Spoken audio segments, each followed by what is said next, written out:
adalah multiplication rule Okay, sorry.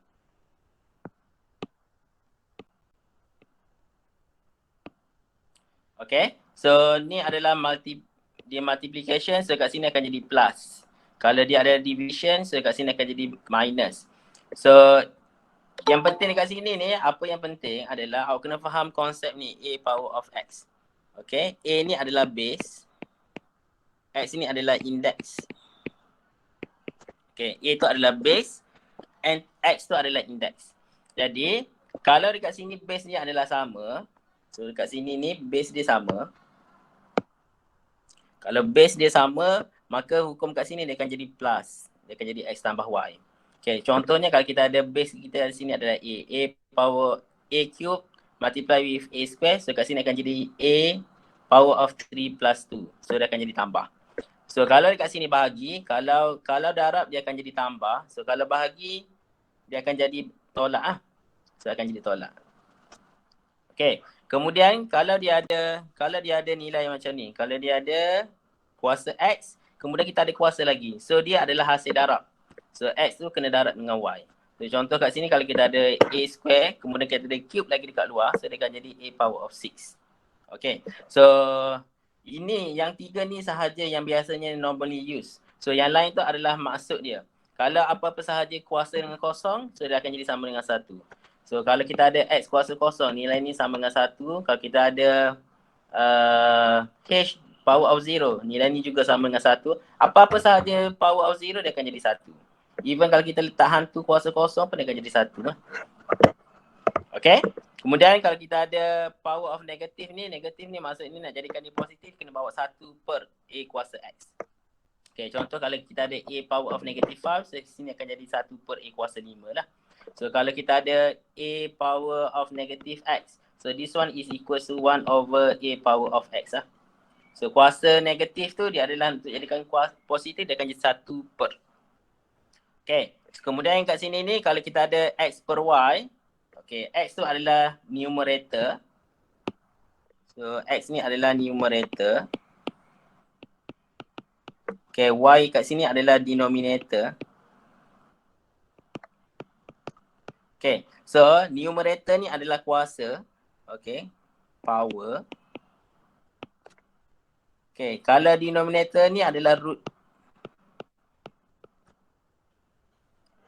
Okay, numerator adalah power, denominator tu adalah root. So apa-apa sahaja yang terjadi kalau dia macam tu, so maksudnya dekat sini awak boleh tulis lah sama ada kita nak letak kat luar X ni, asalkan dia adalah maksud dia adalah kuasa. So kalau dia kuasa, X ni sentiasa akan jadi kuasa. So dia akan jadi kuasa dekat luar. Dia tak kisah sama ada kita nak kuasa dulu ataupun kita nak rootkan dia dulu. It doesn't matter. As long as the process is correct. Maksudnya kalau X awak nak square root dulu, baru awak nak square pun tak ada masalah. Ataupun awak nak square root dulu, baru awak nak squarekan dia pun tak ada masalah. So ni adalah rules of indices lah. Okay. So bila kita dah ada rules of indices ni, okay, dia ada beberapa keadaan. Okay. Yang mana case yang pertama adalah apabila nilai base kita adalah sama. Okay, contohnya kalau kita ada, let's say kita ada A kuasa A, this one ni equal to X power of B. Okay, so kalau kita perhatikan dekat sini, okay, kalau tengok dekat sini, base kita adalah sama. So base kita sama. Jadi bila base sama, so kita boleh concludekan ni, nilai ni adalah sebenarnya indeks ni akan jadi sama. So therefore, A ni sama dengan B. Okay, case yang kedua adalah kalau kita ada base tak sama tapi indeksnya adalah sama. Contohnya kalau kita ada X ni power of A, nilai ni equals to Y ni power of A. So kalau tengok kat sini, benda yang sama adalah indeks yang sama. So bila indeks sama, base ni akan jadi sama. Okay, so therefore X kita akan samakan dia dengan Y. Okay, so yang case yang kat atas ni adalah when base are equal. Okay, yang kat sini adalah when index is equal. Okay, So keadaan dia macam ni lah. Kalau tengok kalau base sama, indeks akan jadi sama. Kalau kita tengok base sama, indeks akan jadi sama. Okay, so ni ada beberapa perkara yang kena pastilah. Okay, kemudian ada beberapa common mistake yang kita ada bila menjawab soalan indeks. Okay, so yang pertama adalah kalau kita tengok dekat sini, okay, kita tengok bahagian yang incorrect ni. Okay. Biasanya pelajar, yang pertama kesalahan pelajar, bila titik ni adalah tanda darab. Bila dia buat darab kat sini, B ni darab, dia buat kuasa ni dia akan jadi, dia akan darab juga. So dia buat 3 darab 4. Okay, so ni adalah satu kesilapan yang sangat besar lah. So dekat sini macam mana dapat 12 ni, dia buat 3 darab 4. Okay, dia buat B kuasa 3 darab 4. So dapatlah B kuasa 12. So ni confirm ramai pelajar yang akan buat. Okay, yang kedua adalah, okay, bila dia tengok dekat sini, dia tengok dekat sini, 3 kuasa 2 darab dengan 3 kuasa 4, kan? 3 kuasa 2 darab 3 kuasa 4, dia pergi darabkan base. Base sama, dia akan jadi 9 kuasa 6. Sedangkan kita guna konsep bila dia titik ni, dia adalah darab. Bila guna konsep, dia adalah darab multiplication index. So, index akan jadi tambah. So, sepatutnya 2 tambah 4. Jadi 3 kuasa 6 lah. Okay. So, ni adalah kesilapan yang kedua. Kesilapan yang ketiga adalah, okay, bila base yang sama, okay, base yang sama ni, dia pergi bahagi 16 bahagi dengan 4. Okay, so dia akan buat 15, 5 kuasa 16 per 4. Salah. Sebab hukum indeks ni kata kalau dia adalah bahagi base yang sama, so dia akan jadi tolak. Bahagi base yang sama, dia akan jadi tolak. So kat sini salah lah. Okay, yang seterusnya adalah bila kita ada bracket. Okay, ni common, sangat-sangat common. Bila kita ada 4A kuasa 3, so apa yang berlaku adalah semua hampir keseluruhan pelajar dia akan buat 4A cube je. Sedangkan kuasa 3 ni dia adalah untuk setiap satu dalam ni. Untuk koefisien dan juga untuk variable. Okay, sepatutnya dekat sini, ni salah lah. So ni salah. Sepatutnya dekat sini dia akan jadi 4 kuasa 3 darab dengan A kuasa 3 lah. So dekat sini akan jadi 64A cube. Ataupun kalau kita ada 1/2 X kuasa 2. Okay, 1/2 X kuasa 2. So apa yang berlaku adalah kebanyakan pelajar dia akan buat 1/2 X square. Sedangkan jawapan dekat sini adalah 1/2 kuasa 2. Dia sebenarnya adalah 1/2 kuasa 2 X square. So dia sebenarnya adalah 1/4 X kuasa 2. Okay. So dekat sini pun sama, dia letakkan apa yang berlaku, pelajar buat bila dia ada kuasa negatif ni, dia letak negatif ni dekat depan. Sedangkan kuasa ni adalah untuk indeks. Kuasa ni adalah untuk indeks, dia bukan jadi kat depan. Contohnya lain kalau kita ada X kuasa negatif 3 lah. Apa yang buat ada setengah pelajar lagi buat, dia buat adalah negatif 1 per X cube. Dah larilah konsep dia. Yang dekat sini X ni adalah kuasa positif, X ni positive value. Okay. Kemudian, so sama juga yang kat bawah ni, bila ada kuasa 1, dia akan jadi, dia pergi pecahkan dia. 1 per A tambah dengan 1 per B. Benda ni salah sebab bila kita darabkan balik, dia akan jadi B tambah A per dengan A tambah B. So benda ni tak sama lah. Tak sama. Okay, so kesilapan-kesilapan ni kena elakkan lah daripada kita jawab. Okay. Okay, kemudian, okay, so ni habis bab, ni baru law of index. Okay, indices. Jadi sampai sini ada apa-apa nak tanya? Ada apa-apa nak tanya? Tak ada? Okay, kalau tak ada, saya teruskan. Kalau awak kena stopkan saya kalau awak nak tanya apa-apa. Okay? Soalan yang seterusnya adalah, okay, bukan soalan, ni adalah berkenaan dengan log. Okay, so log ni adalah, titik ni adalah hasil darab. Rule yang pertama, kalau kita ada M darab dengan N, so dia akan jadi tambah. So kalau kat sini adalah darab, so kat sini akan jadi tambah. Kalau dekat sini adalah bahagi, bahagi, so kat sini adalah tolak. Okay, kalau kita ada kuasa ni bawa pergi depan. Kuasa ni akan bawa pergi depan. That's why kita akan dapat K log M base B. Okay. Kalau kita ada log 1 base B, so nilai ni akan sama dengan kosong. Okay. So kalau kita ada base yang sama BB, so kat sini akan jadi 1. Okay. Kemudian kalau kita ada log B kuasa K base B, sebab apa jadi macam ni? Sebab K ni bawa pergi ke depan. So log B base B tu kena guna balik nilai yang ni. Yang ni ambil nilai ni 1. So K darab 1 jadi K. Okay. Yang ni kenapa jadi macam ni? Rule yang ketujuh ni sebab kita tambahkan log both side. So that's why nanti dia akan dapat je balik nilainya adalah K. Okay. So syarat dia adalah dekat sini M dengan N ni dia mesti positive value. M dengan N ni dia mesti positive value.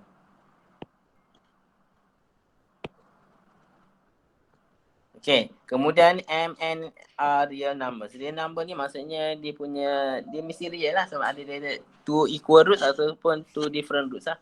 Dia mesti real. Okay. Dan beberapa kesalahan yang biasa awak akan buat dalam law of logarithm ni adalah yang pertama. Okay. Kalau kita dekat sini adalah tambah. Okay, tambah. Okay. Awak pergi buat. Bila tambah, awak pergi expand macam awak buat equation yang biasa. Contohnya awak buat macam ni. Expand awak ni macam ni. X darab dengan 3 tambah Y. So awak buat lah. So dia akan jadi 3X tambah XY. Kan? So sedangkan ni salah lah. So bila dalam ni adalah tambah, so kita tak boleh nak buat apa-apa dah. So dia akan jadi X tambah Y je. Dia tak akan jadi apa-apa. So biar je macam tu. X tambah Y tu dia adalah satu term, dia anggap sebagai satu term. X tambah dengan Y. Jadi dekat sini dia salah lah. So awak akan buat log X tambah log Y. Ni hanyalah untuk expression lah. Untuk nilai yang biasa. Okay. Kemudian kesalahan yang kedua, kalau kita ada ni adalah hasil darab. Okay, kalau tengok kat sini dia adalah hasil darab. Tapi awak pergi expand pula benda ni seolah-olah macam hasil darab juga. Awak buat seolah-olah ni adalah XY. So dia akan jadi X darab dengan Y. So sedangkan benda ni salah lah. Bila dia adalah darab, so correct statement dia mesti jadi tambah kat sini. Dekat sini mesti jadi tambah. Okay, so ni yang kedua. Yang ketiga, kesalahan yang akan dilakukan pelajar adalah okay. Bila ada log base ni, log ni dia bahagi. Okay, awak pergi buat dia kan jadi tolak. Sebab awak pergi guna konsep yang ni. Awak pergi guna yang ni. Okay, awak tak faham sebenarnya dekat sini dia mesti guna single log. Sedangkan untuk correct statement ni, kalau kat sini kita tengok, dia ada log ni dia bahagi. Dia bukan single log. Jadi dia tak boleh. Dia kena jadikan dulu sebagai X per Y. X per Y sahaja yang kita adalah division. So log A tu dia bukan. Jadi barulah kita boleh apply log X tolak dengan log Y. Okay. Kemudian, bila datang soalan yang sama, log X bahagi log Y ni ada pula saya sahaja pergi tukar. Dia tukarkan jadi log X per Y. Lepas tu bila dia buat macam ni, dia terus guna konsep ni pula. Law yang kedua ni. Dia tukar jadi log X tolak log Y. Pun salah juga. Okay. Yang ketiga. Okay. Yang ketiga adalah okay, log XZ. Bawah ni ada YZ. So dia pergi ambil yang kat depan saja. So dia ambil log X bahagi je dengan log Y. Z dengan Z ni buat hilang sebab apa? Dikimatikan. Z dengan Z. So tinggallah log X bahagi dengan log Y. So benda ni satu kesilapan yang sangat besar lah. Setiap satu numerator denominator ni dia adalah hasil darab. So kat sini pun dia darab. So bila darab dia akan jadi tambah. So kat sini pun akan jadi tambah. Okay. So ni adalah ada kesilapan biasa yang anda lakukan dalam tajuk law of indices dengan law of logarithm. Okay, so bila kita dah habis law ni, ada satu benda yang paling antara benda penting yang awak kena faham adalah macam mana kita nak change daripada index kepada logarithm form. Daripada index kepada logarithm. Okay, so kalau kita tengok dekat sini, n ni adalah any value value. Value ni sebarang nilai lah. Okay, any value.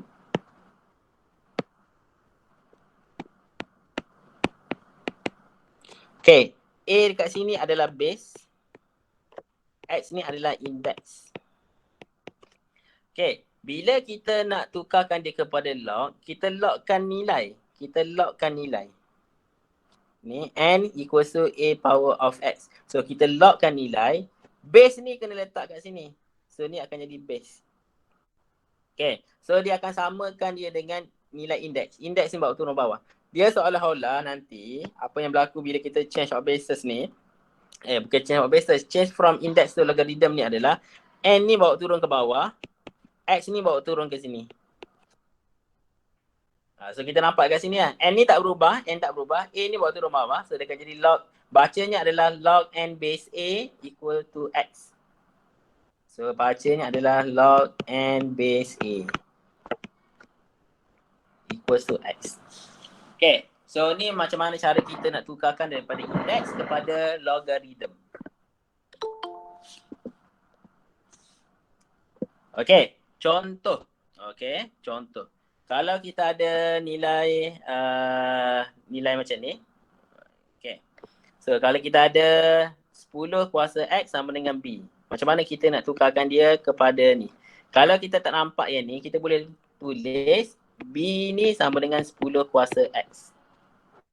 Okay. Jadi, ingat balik. Saya bagi tahu 10 ni kan buat turun bawah. So kita tambah log B base 10 sama dengan X ni buat turun bawah ni. So dia akan jadi sama dengan X. Siapa yang tak biasa, awak kena letak nombor sebelah kiri, value tu sebelah kiri, yang index tu ada sebelah kanan. Sebab formula yang biasa pelajar guna adalah yang ni. Kalau awak tak tukar kedudukan dia, nanti saya takut awak keliru. Sebab biasa kita letak value ni sebelah kiri. Base dengan index ni sebelah kanan. Macam soalan ni dia bagi base dengan index ni letak sebelah kiri. Jadi kalau awak tak biasa guna, awak tak boleh tengok lah. Okay. Okay, kita start tengok soalan. Okay, sampai sini ada apa-apa nak tanya berkenaan dengan law of index, dengan law of logarithm? Sebelum kita start jawab soalan SPM. Ada tak ada?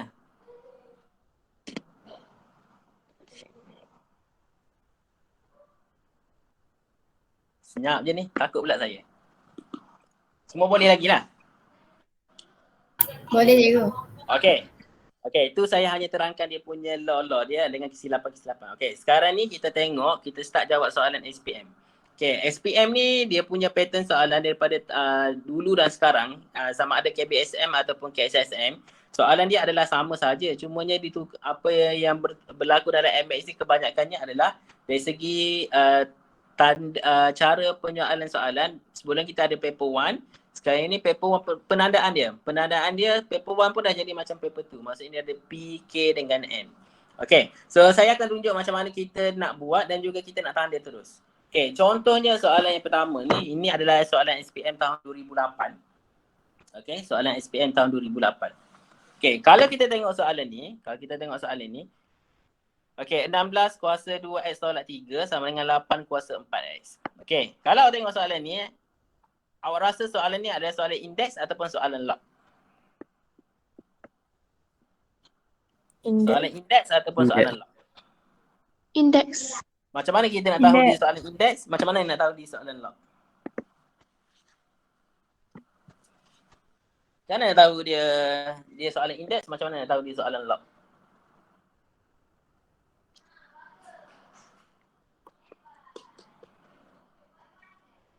Macam mana kita nak tahu? Okay. Kalau kita nak tahu sesuatu soalan tu sama ada dia guna indeks ataupun log, okay, awak kena kenal pasti macam ni. Kalau dia bagi any equation, dia boleh jadi soalan ni, dia boleh jadi jawab soalan log dan boleh jadi soalan indeks. Dia bergantung kepada situasi. Okay. Kalau awak tengok soalan ni, okay, kita ada how many bases do you have here? Okay, how many bases do you have in this question? Ada berapa bases kat sini? 2.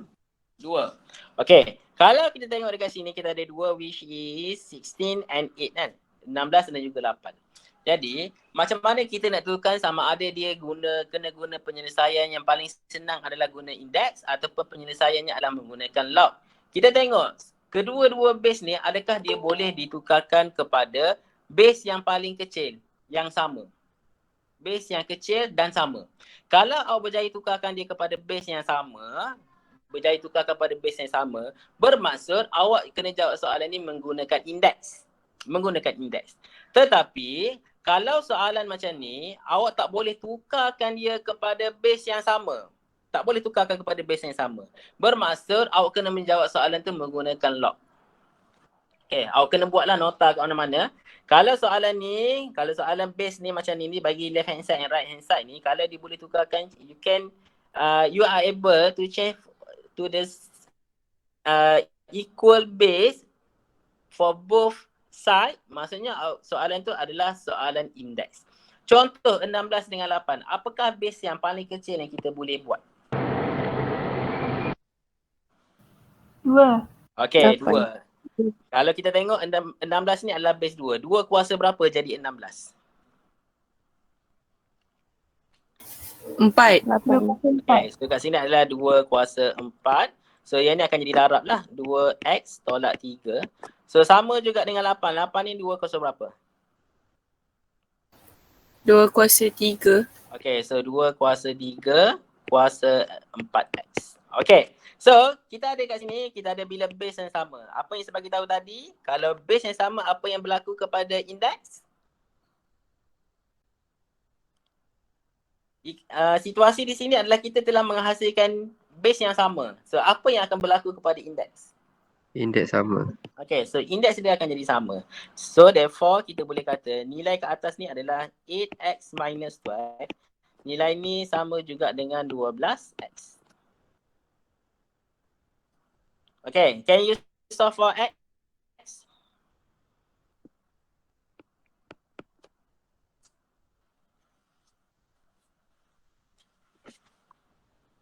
Berapa nilai x?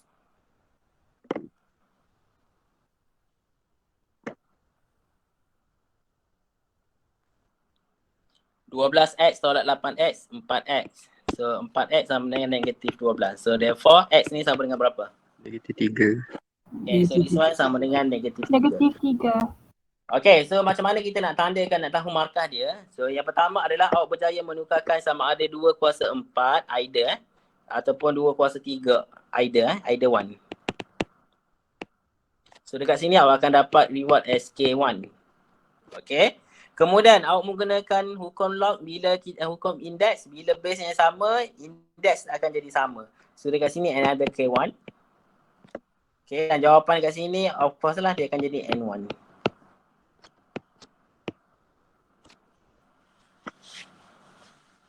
Okay, soalan ni soalan direct, 3 markah. Okay, boleh? Ada soalan?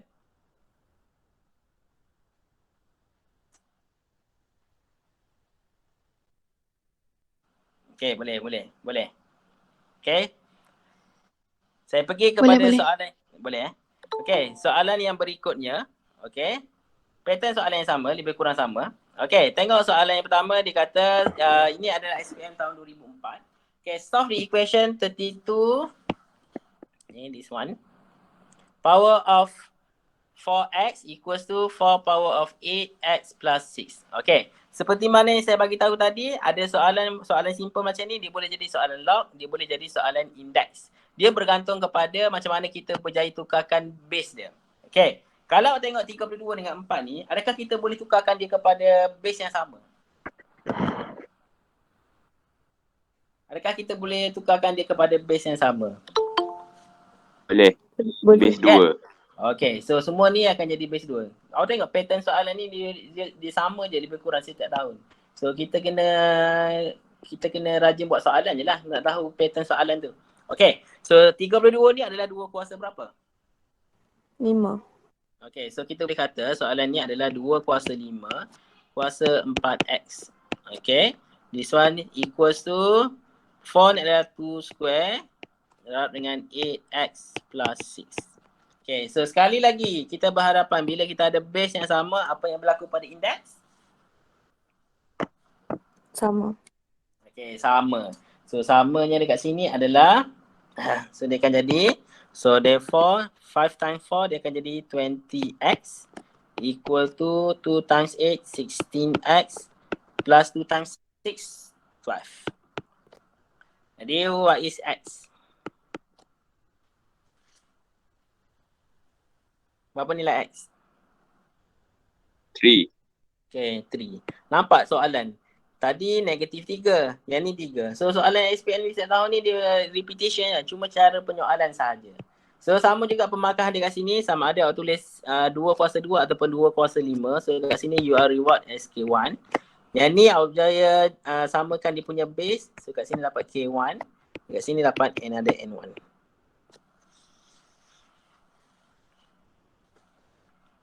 Okay, next. Tahun 2004 ni dah ada 2 soalan. Satu soalan indeks, satu lagi adalah soalan log. Okay. Kalau kita tengok dekat sini, okay, soalan yang keempat ni, soalan SPM 2004 tapi bukan soalan nombor 4. Soalan nombor 4 ni sebab kita dah susun soalan ni paper 1. Okay. So dekat sini, dia bagi log 2 base 5 equals to M, log 7 base 5 equals to P. Apa yang awak kena perhatikan soalan-soalan ni adalah awak kena tengok base yang dia bagi. So dekat sini base 5, dekat sini pun adalah base 5. So bila dia bagi base yang sama, sebenarnya soalan tu adalah soalan aras rendah lah. Sebab dia hanya menggunakan base yang sama. Kalau dia bagi base yang berbeza, barulah dia akan jadi soalan tu adalah soalan aras sederhana ataupun aras tinggi. Okay. So, bila kita ada kat sini, kita ada 4.9. So 4.9 ni tak boleh nak cari nilai base dia. Kecuali kita tukarkan 4.9 ni kepada improper fraction. So, jadi berapa tu? Kalau 4.9. Tukarkan kepada improper fraction. 49 per 10. Okay, so dia adalah 49 per 10. So, kita boleh buat kat sini adalah log 49 per 10. Okay. Ingat letak dalam bracket base 5. Letak dalam bracket tu supaya kita senang tengok Okay. Kemudian, ingat, kita nak jawab-jawab ni, apa yang penting dekat sini adalah awak kena tahu, kita nak guna maklumat ni. Nak hasilkan log 7 base 5 dan juga log 2 base 5. Okay. Jadi, kalau kita tengok 49 ni adalah perfect square. Perfect square untuk siapa?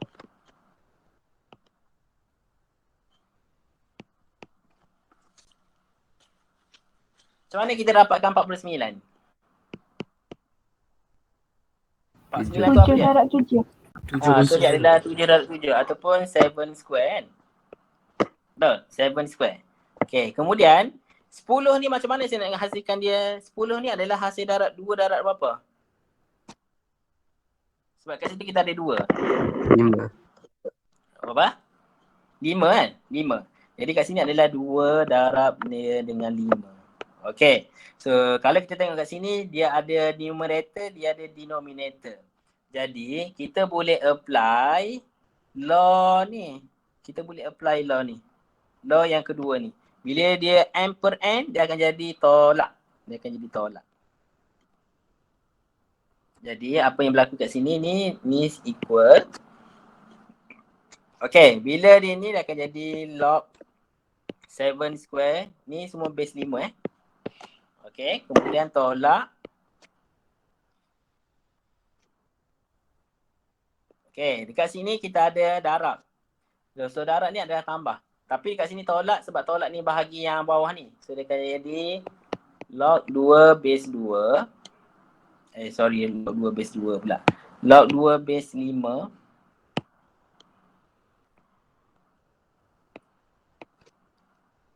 Okay, yang ni yang ditambah log 5 base 5.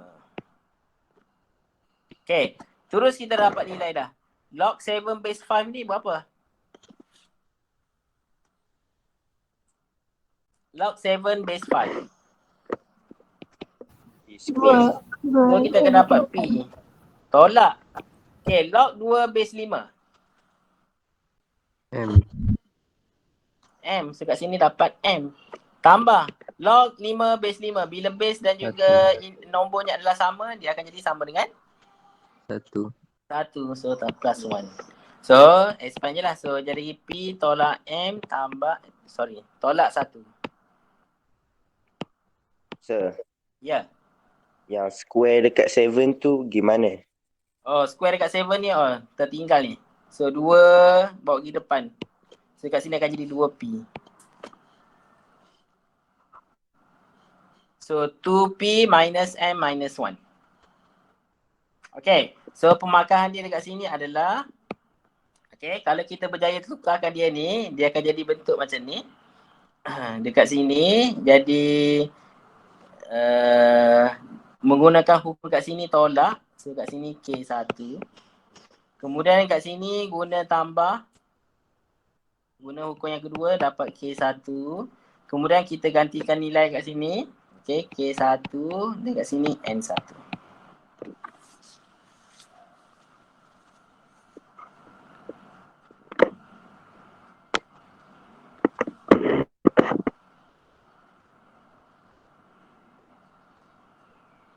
Okay, boleh?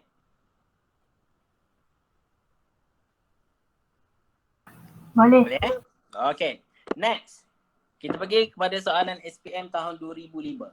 Okay, soalan yang pertama dia kata solve the equation 2 power of x plus 4 minus 2 power of x plus 3 equal to 1. Equal to 1. Okay, macam mana kita nak jawab soalan ini? Nak jawab guna base ke? Nak jawab guna log ke? Nak jawab guna index? Base. Kita pakai log. Pakai log. Macam mana awak nak guna log? Log ni, ingat, awak nak guna log, awak hanya boleh guna log kalau kita hanya ada single term both side. Single term both side. Contohnya macam ni, awak nak